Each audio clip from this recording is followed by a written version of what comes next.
بسم اللہ الرحمن الرحیم۔ السلام علیکم۔ آج ہم جن شاعرہ کی غزل کریں گے ان کا نام ہے ادا جعفری۔ ادا جعفری کی غزل کا پہلا شعر ہے، ہونٹوں پہ کبھی ان کے میرا نام بھی آئے، آئے تو صحیح بر سرے الزام ہی آئے۔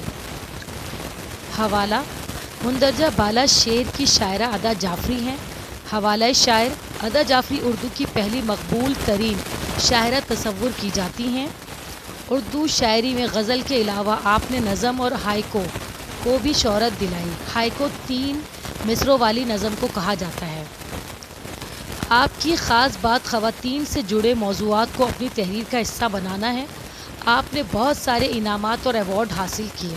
تشریح: اس شعر میں شاعرہ کہتی ہیں کہ مجھے میرا محبوب پیارا ہے، اس کے سوا میں کچھ اور نہیں چاہتی، لیکن شاعرہ اپنے محبوب کی جفا سے خائف بھی ہیں۔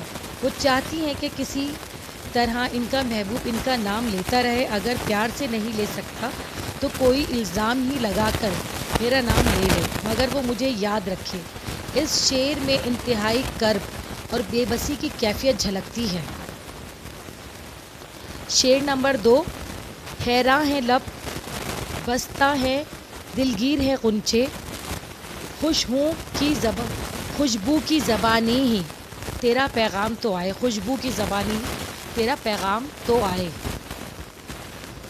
ادا جعفری اس شعر میں کہتی ہیں کہ میرے محبوب کا کوئی پیغام نہیں آ رہا، ہر کوئی حیران ہے کہ پیار کا جواب پیار سے کیوں نہیں دیا جا رہا ہے۔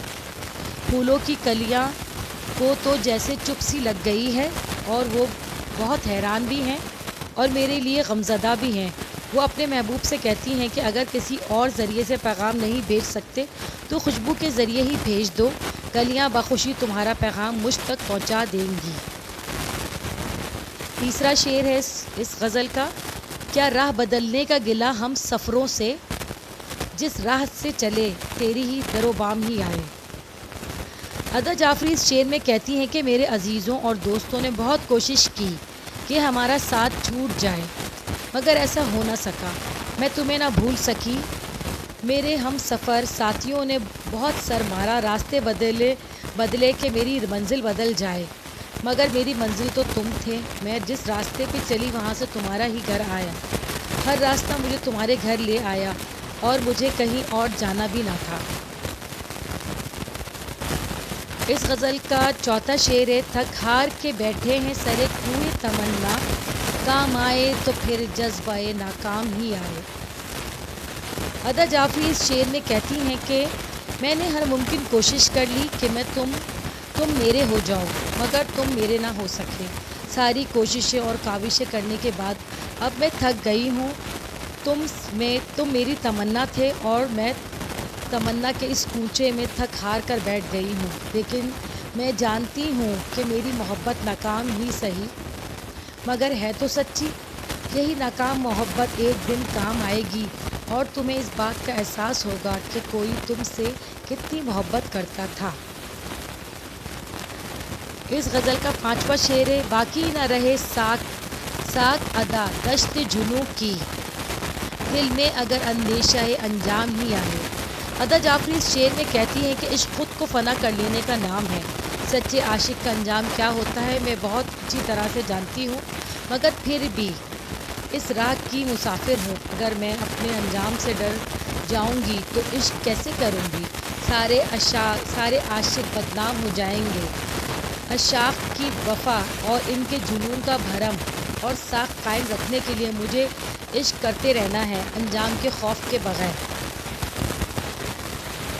اس میں جو ایک اہم ترین سوال تھا میں اس سوال کا جواب دے دوں، باقی کے سوالات تو ان اشعار کی تشریحوں میں آ چکے ہیں۔ سوال یہ ہے اس میں: اس نظم میں قافیہ، ردیف، تخلص، مقطع، مطلع کی نشاندہی کیجیے۔ اب قافیہ کیا کیا تھے؟ اس میں قافیہ ہیں: نام، الزام، پیغام، درد بام، جذبہ ناکام، اندیشہ انجام۔ ردیف ہے اس میں ہی آئے، تخلص تھا شاعرہ کا ادا۔ مطلع اس میں ہمارے پاس ہے: ہونٹوں پہ کبھی ان کے میرا نام ہی آئے، آئے تو صحیح برسرے الزام ہی آئے۔ یہ اس میں ان کا مطلع تھا۔ اب ہم دیکھیں گے کہ درست جواب پر نشان لگائیے. شاعرہ کے نزدیک اس کا نام آئے ہونٹوں پر. ٹھیک ہے جی. اس کے بعد نمبر 2، شاعرہ نے اپنے شعر میں گلہ کیا کس سے؟ ہم سفروں سے. جو اس کے ساتھ ہم سفر تھے ان لوگوں سے شاعرہ نے گلہ کیا تھا. اس شعر کے مقطع میں شاعرہ نے اپنا تخلص استعمال کیا. کیا تخلص تھا؟ ادا.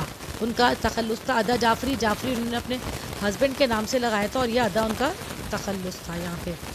اس غزل کی ردیف کیا تھی؟ اس غزل کی ردیف تھی ہی آئے. ٹھیک ہے جی. ہی آئے. خوشبو کی زبانی تیرا پیغام ہی آئے. یہ پھر یہاں پر مکمل ہو گئے. یہ غزل یہیں تک تھی. اس کی جو جتنی بھی اہم سوالات اشعار کی تشریح تھی میں نے آپ لوگوں کو کروا دی ہیں. لاک ڈاؤن پھر سے لگنے والا ہے جیسا کہ کچھ جگہوں پہ لگ چکا ہے. زیادہ سے زیادہ اس سے فائدہ اٹھانے کی کوشش کیجیے. اسے پڑھیے. دیکھیے ابھی بھی ایک شیڈیول آیا ہے بورڈ آفس سے جس میں اپریل میں ہی پیپر ہوں گے، تو لہٰذا آپ اپنی تیاری مکمل رکھیے. انشاءاللہ تعالیٰ آپ لوگ اللہ کرے کامیاب ہوں. اسے زیادہ سے زیادہ شیئر کیجیے، زیادہ سے زیادہ لائک کیجیے، سبسکرائب کیجیے تاکہ اسے زیادہ سے زیادہ لوگ فائدہ اٹھا سکیں. یہ میں نے اسی لیے بنایا تاکہ اسٹوڈنٹ اس سے فائدہ اٹھا سکے. ٹھیک ہے جی. اچھا جی. اللہ حافظ. اپنا بہت بہت خیال رکھیے.